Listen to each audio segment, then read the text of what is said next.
Hey everyone, my name is Laura and welcome to Book Bubbler. Hard to believe it's already like close to mid-May already. I don't know how that happened. It's also hot as balls here. Sorry, but it is. It's over 90 degrees. My house is 95.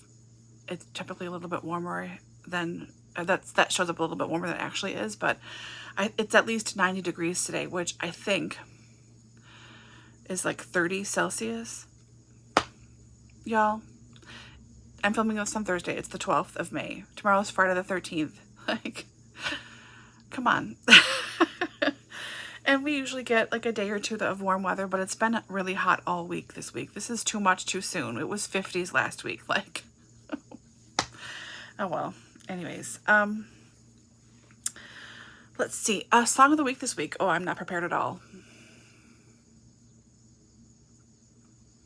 How about One of These Nights by the Eagles? I don't know why it's in my head now, but it is. So here we go, some Eagles. And if it's not the Eagles, then it's just, oh my God, what's his name? The main guy, you know, Don Henley. I think it's the Eagles. So there we go. It has been a very weird week for me.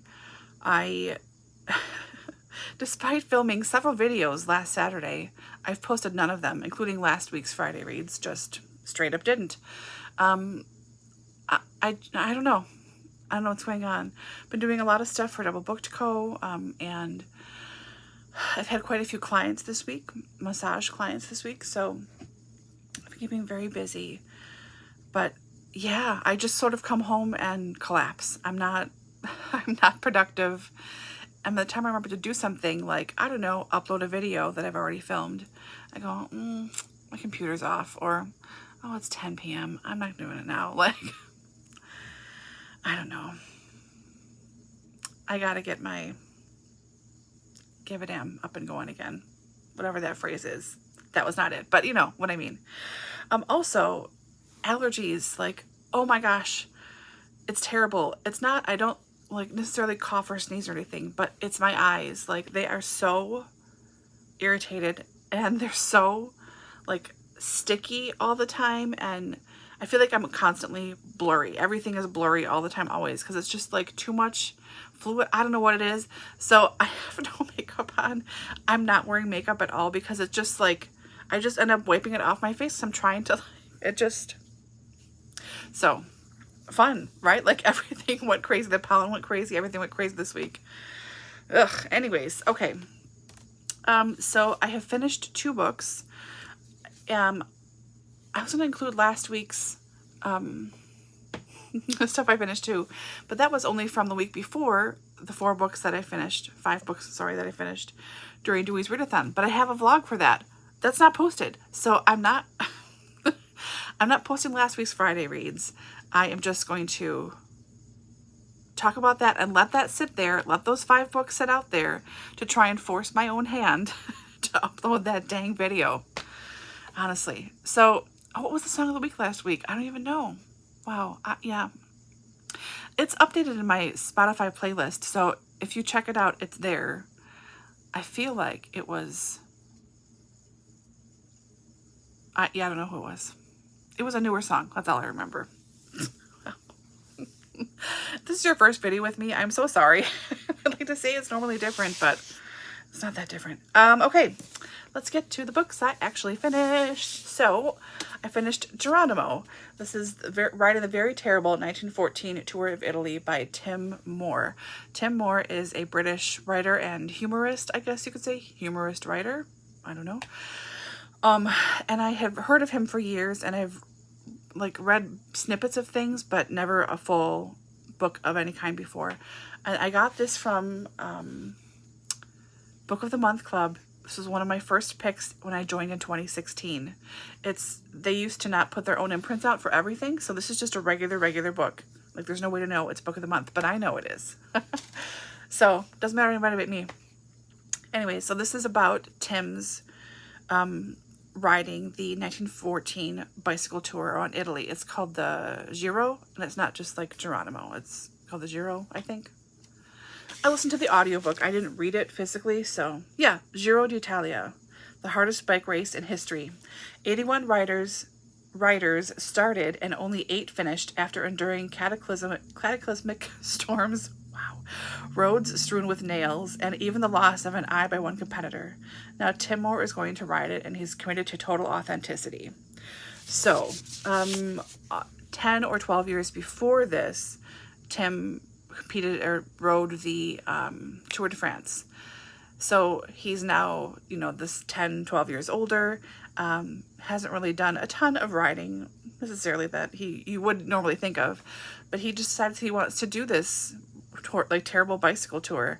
So he decides to do it authentically. He finds a 1910 French bicycle. I forget the name, I apologize. And he ends up buying the frame and some wheels that are more square than round.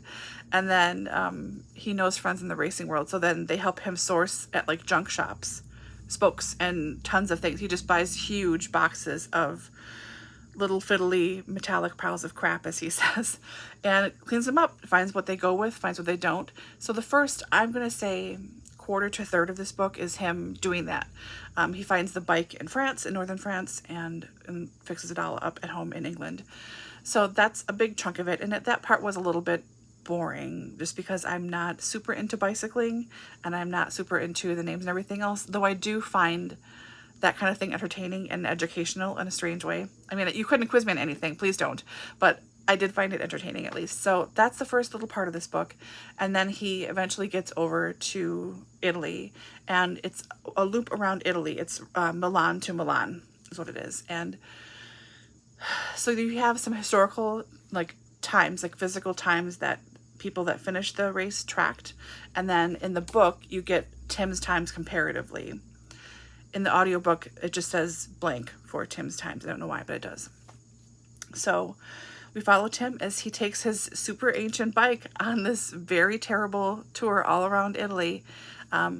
Everything he has is on his back, and on a little thing on the back seat of his bike behind his seat. The little bag is there.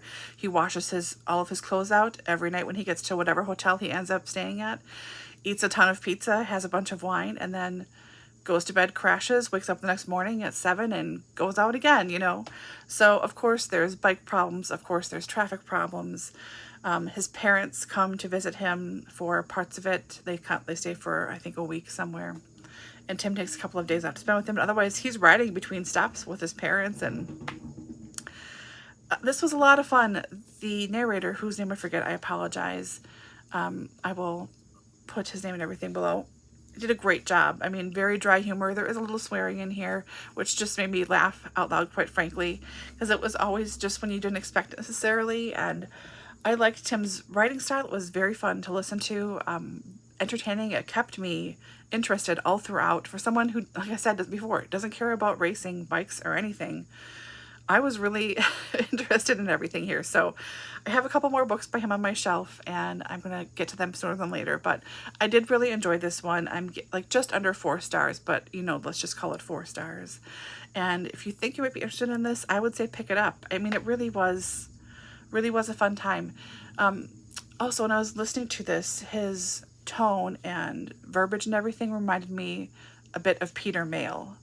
A little snarkier, but more like Peter Mayle. And Peter Mayle is one of my sort of comfort authors, so it was a good fit for me. So I finished this, and then I also finished this one on ebook, Kopp Sisters on the March by Amy Stewart. This is the 5th book in the Kopp Sisters series. So these are based on real life sisters, K-O-P-P, Kopp, obviously, it's right here, Laura. Wow. Constance is our main character. We normally see things from her point of view. She's the oldest. She lives with her slightly younger sister, Norma, and then their much younger sister, Florette. Florette is, I think, 16 in this book or 18 in this book. I forget, but she's, middle to late teenage years. Constance and Norma are in their late 30s, early 40s. So it's just about time for the war to start, and Norma, who raises pigeons, is convinced that her pigeons specifically, but the pigeons in general, should be used to carry messages in France fighting the war, because who's going to be able to shoot down a pigeon because they fly up and so they fly so high so quickly.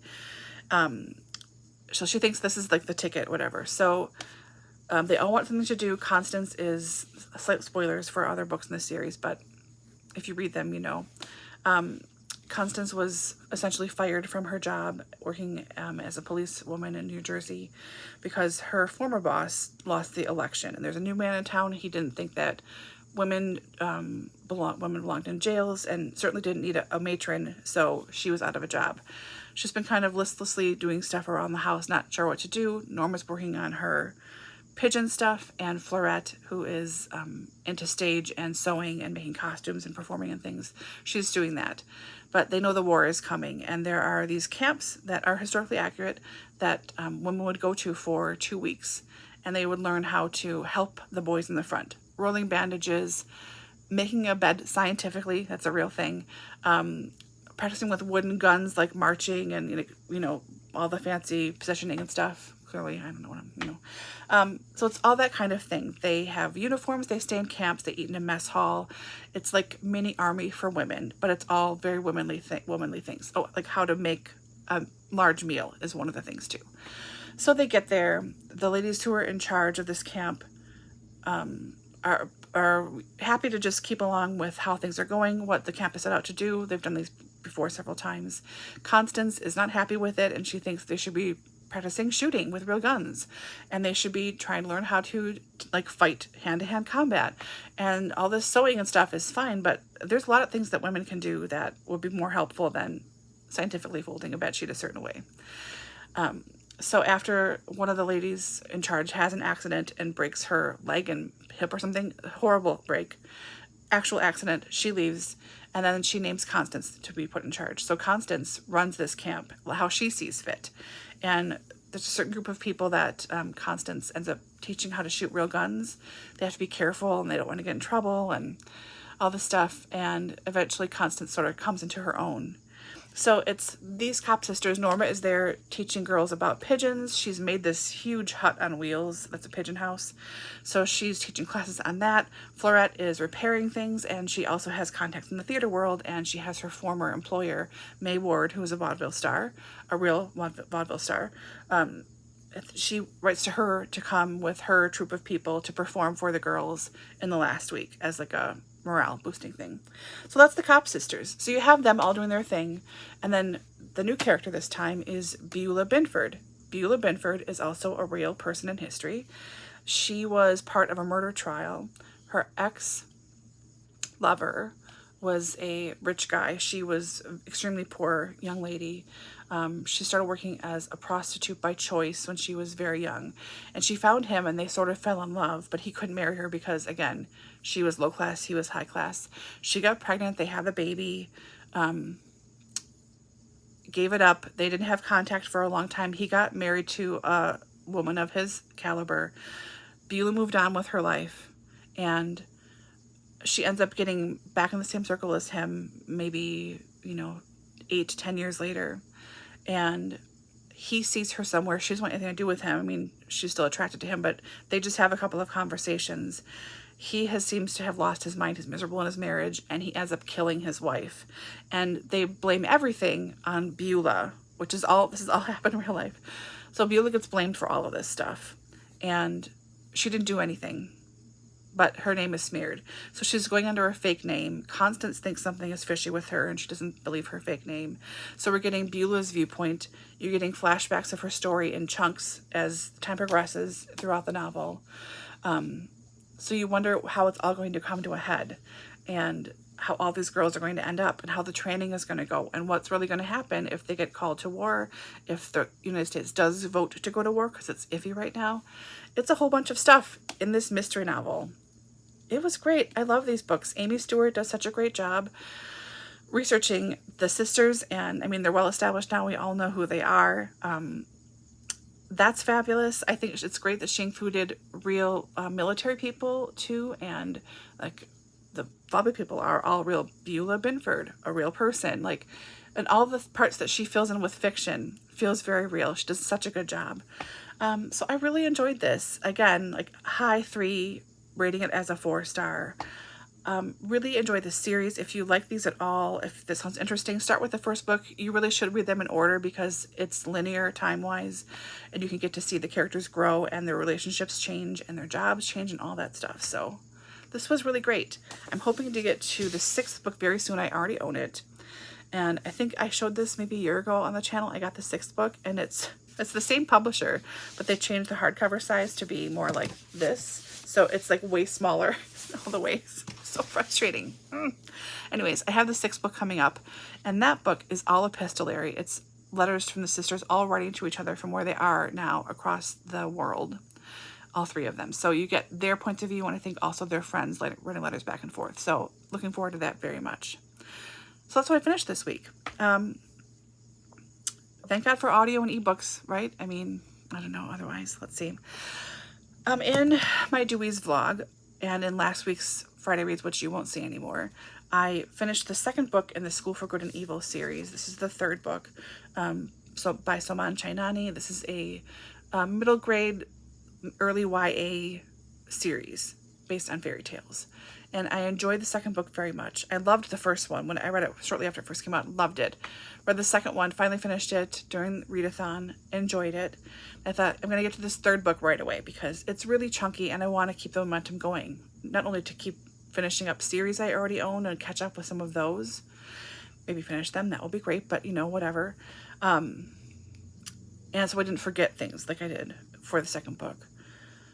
I started to read this and I just didn't care anymore. It's so much like emotional, dramatic action, but on that middle grade level. And I could read this and totally enjoy this. I know I really could, but I don't want to make myself read something right now. And this is so big. And I have 2 more books in this series that are also very big. So I'm going to get rid of this whole series. So I did not read these 3. This is probably 6 inches of shelf space I'm giving up right now, getting rid of.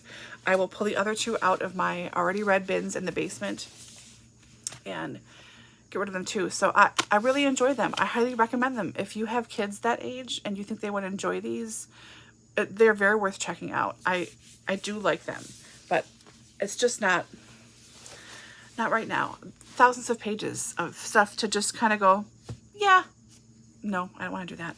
So this is going, which feels good.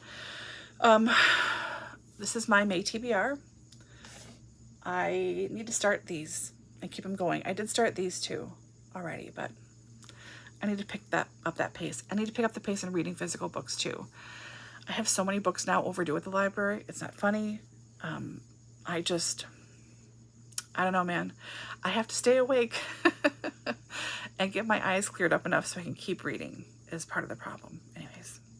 This weekend is Mid-Month Book Bash, hosted by Doris at Ollie Books. I don't know if Doris has a theme. It's probably Springathon, I'm going to assume, which is the nature writing readathon she hosts with Heidi and Natalie. So I'm assuming it's that, but I don't know. So I'll be vlogging that, and Lord, I hope I get that up in a timely fashion. That'll be tomorrow, Friday the 13th, through Monday the 16th. And my only plans are to try and read as much as I can and stay awake as much as I can. Please, Lord, help me. Yeah, that's pretty much it. Life's just moseying on. My birthday is next week, and I am planning on taking that day off and the next day off. And people keep trying to schedule stuff with me now, like doctor appointments and this thing and blah, blah, blah. And it's like, no, I just want to stay at home in my pajamas. My plans for my birthday. It's very glamorous. It's the same every year, and I love it. To not get dressed, to stay in my pajamas. I order my favorite salad from Maggiano's to be delivered to my house. I pay for delivery. I bought my birthday cake today. My mom bought it for me, but I went and ordered it today. So I'll have some birthday cake and take naps, read books, watch what I want to watch, go to bed when I want, and I don't care. I might do some putty things around the house on Thursday, but we'll see. I'm just sort of taking it as it is. I mean, I'm in my 40s. This is what I want to do. To be fair, I've always wanted to do this, like my whole life. This is how I am. I'm very much an introvert, and I love staying home. I'm very sensitive to people and energy outside. It's hard for me to be outside. So like going out to party, going out to a museum, going out to do this stuff just is exhausting to me. I don't want to do that to myself. So that'll be pretty exciting, won't it? Anyways, okay, I'll stop talking. I hope you guys are all doing well, staying cool if you are here in the States because, oh my goodness, and then staying warm in the Southern Hemisphere if you're watching. And yeah, I'll talk to you guys soon. Bye.